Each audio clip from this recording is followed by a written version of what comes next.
This is June Yon, kamera. Nami karon sa Coastway, naglingaw-lingaw. Live ni. Oras, hapit na alauna.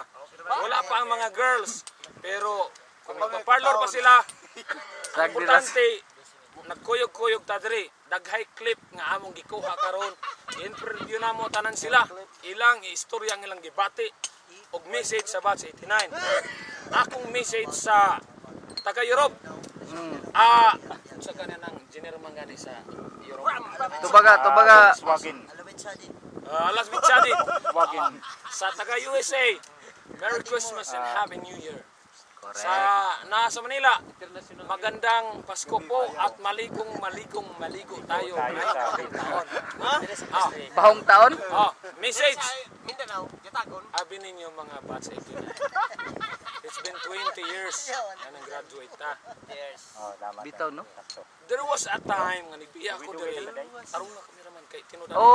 Ko na. Oy, problema na eh. I promise myself nga di ko mo balik sa diri sa Jatagon. Di ko milyonaryo. Oh my God, it did not happen. Pero at least malipayon ka. Mauna, I changed my strategy. Ingon ko nga, the hell with my dream to become a millionaire.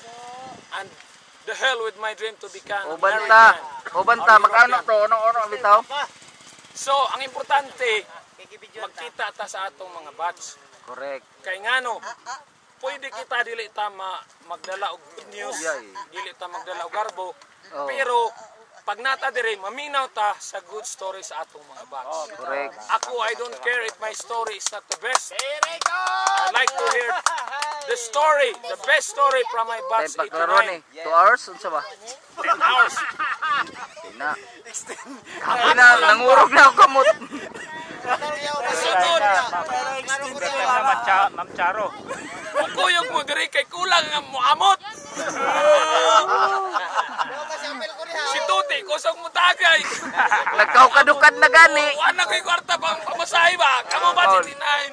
Sunod. Kung di mo mo moamot mo. Isi Banilan ba? Ipaabot na. Matay, nagkurog naman ako. Cut.